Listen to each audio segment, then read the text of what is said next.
Mic on பண்ணிக்கடா. அனைவருக்கும் வணக்கம். என் பேர் முகமது இலியாஸ். ஊராட்சி நாளிதழ் பள்ளி கணவாய்பட்டி சாணாம்பட்டி ஒன்றியம் திண்டுக்கல் மாவட்டம். சிரிச்சுட்டே இருந்தா வாழ்க்கை நோயே வராதான். வாங்க எப்படா சார் நீங்களும் சேர்க்கலாம். ஒருத்தவா என்ன பண்ணி கேட்கறான், ஏய் என்னடி வீட்டு அப்பா அத்தான் சத்தம் கேட்குது. அதை ஏண்டி கேட்கிறேன்? கல்யாணம் 5 வருஷம் ஆச்சு.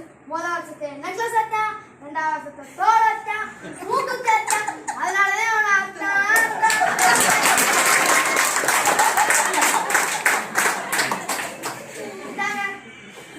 மனைவி காண சொல்லும். எங்களை கொஞ்ச நாள் என் கூட சந்தோஷமா நடிக்கிறீங்க கண்ணு சொன்னாரு.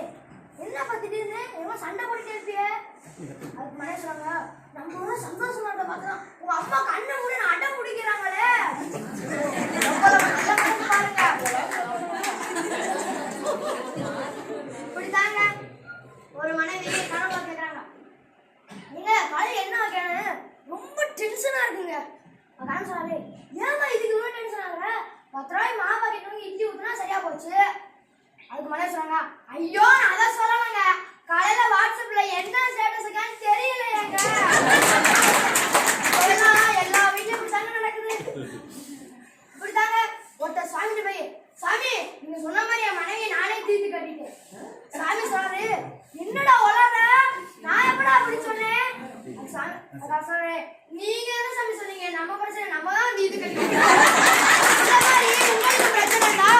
சாமியை வந்து பாருங்க. இப்படித்தாங்க ஒரு கணவன் மனைவி பார்த்து சொல்றாங்க, 30 வருஷத்துக்கு 30 மணி சாப்பாட்டுல மாறுது. அது மனைவி அப்படியாங்க? அது கணவன் சொல்றாரு, என்ன அப்பா கருப்பு மணி கிடக்கும், எப்ப வெள்ளை மணி கிடக்குது.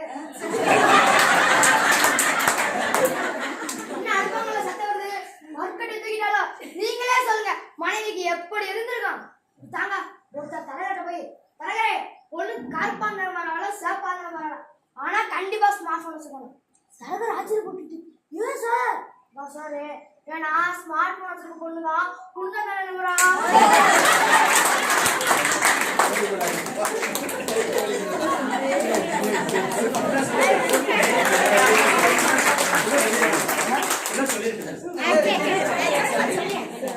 இப்படிதாங்க ஒருத்தர் என்ன சொல்றாரு, நான் தினமும் வாக்கிங் போறேன், அதுக்கு எங்க டாக்டர் தான் காரணம். நான் சொல்றேன், என்ன உங்க டாக்டர் அவ்வளவு சொல்லிட்டாங்க, உங்க வாக்கிங் தான் போக சொல்றாரு. அது அவசரம். அட நீங்க வேற, ஃபர்ஸ்ட் கார்ல போனேன், 2வது வண்டியில போனேன், இப்ப நான் ட்ரீட்மெண்ட்டுக்கு செலவு செஞ்சு நடந்து போயிட்டு இருக்கிறேன். ஆஸ்பத்திரிக்கு போனா எல்லாரோட நிலைமையும் இப்படித்தாங்க. ஒரு நோயாளி டாக்டர் போய், டாக்டர் நீங்க சொன்ன மாதிரி நீங்க கொடுத்த பச்சை மாத்திரம் ரொம்ப கஷ்டமா இருக்கு, நீங்க கொடுத்த செவ டியூப் வந்து சப்புன்னு இருக்கு, நீங்க கொடுத்த டானிங் மட்டும் நல்லா இனிக்குது. டாக்டர் சொன்னாரு, இதையா ஏன்ட்ட சொல்றேன்? அதுக்காக சொல்றேன், நீங்க என்ன டாக்டர் சொல்றீங்க, மருந்து சாப்பிட்டு பார்த்துட்டு எப்படி சொல்ல சொன்னீங்களே. முன்னாடிலாம் நம்ம டாக்டர் கையாள முடியாது, டாக்டர் என்ன சொல்றேன்னே புரிய மாட்டேங்குது. இப்படிதாங்க இப்ப யாருமே டாக்டர்னு தெரியல. ஒரு நோயாளி டாக்டர் போயிருக்காரு, உடம்பு சரியில்லைன்னு. டாக்டர் எழுதி கொடுத்த டெஸ்ட்டை பார்த்து தலையே சுத்திருச்சு. அப்படி என்ன டெஸ்ட் கேட்குங்களா?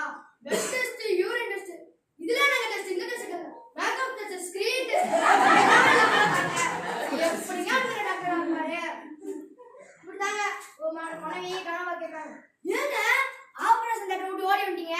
அதான் சொல்றாரு, டாக்டர் தாமா சொன்னாங்க சின்ன ஆபரேஷன் தான், டென்ஷன் ஆகாதீங்க, கடவுள் இருக்காருன்னு. அது மனைவி சொல்றாங்க, தைரியம் தான் சொல்லிட்டாங்க, அதுக்கு எங்க ஓடி இருந்தீங்க?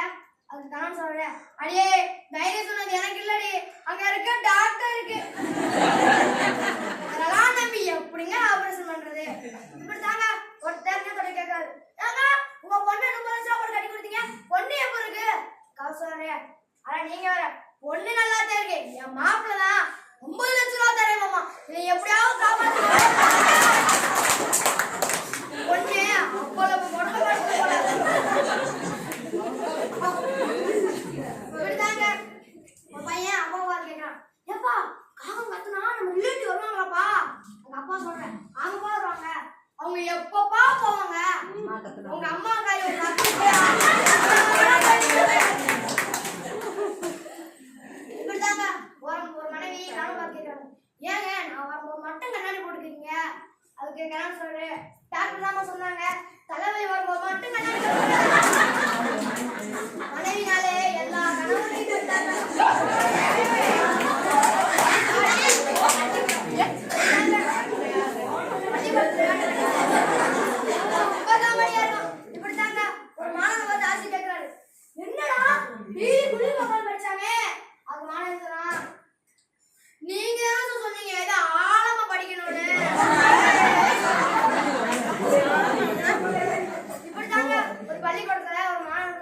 கேட்கிறாரு, என்னடா காவத்தை போட்டு சனியில செஞ்சாமே. அது மாணவன் சொல்றான், அட நீங்க தானே சார் சொன்னீங்க காவம் கரையும்னு. ஒரு நாள் டாக்டர் பார்த்து சொல்றாரு, டாக்டர் நீங்க சொன்ன மாதிரி தினமும் அல்வா சாப்பிட்டேன், ஆனா தொப்ப மட்டும் குறைய மாட்டேங்குது. அந்த டாக்டர் சொல்றாரு, நாசமா போச்சு, தினமும் அளவா தானே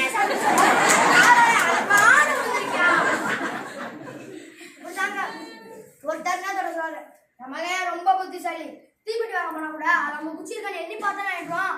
அதுக்கு அவர் சொல்றாரு, என் மகன் உங்க மகன் புத்திசாலி, அது 50 குச்சி இருந்தாலும் கொளுத்தி பார்த்தா ஆயிடுவோம். எவ்வளவு அறிவாளி பிள்ளைய பத்தி வச்சிருக்கான் பாருங்க. அப்படித்தாங்க ஒருத்தர் என்ன சொல்றாரு, உங்க அம்மாவுக்கு சுகர் தந்துட்டு என் மனைவி ஸ்வீட் சாப்பிட நிறுத்திட்டா. அவர் சொல்றாரு, மாமியார் மேல அவ்வளவு பாசமா, அட நீங்க வேற அவ பங்கு சீட்டையும் சேர்த்து மாமியார் கொடுத்துருக்கா. மாமியார் மேல எவ்வளவு பாசம் பாருங்க. ஒரு மாணவன் ஜாஸ்தி கேட்கிறாரு, என்னடா 20 நாள் ஸ்கூலுக்கு எவ்வளோ. அவங்க மாணவன் சொல்றான், எங்க அப்பா தான் சார் சொன்னாரு அடிக்கடி ஒரே இடத்துக்கு போனா மரியாதை குறிஞ்சிருவோன்னு.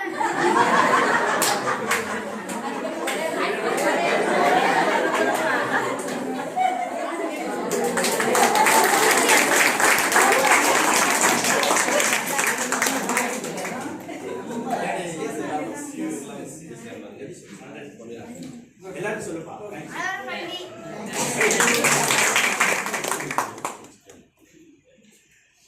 நகைச்சுவை நம்மை சிரிக்க வைக்கும், சிரிப்பு நம்மை கவலை மறந்து வாழ வைக்கும், சிரித்து வரணும் சிரிக்க வைத்து வரணும். நன்றி.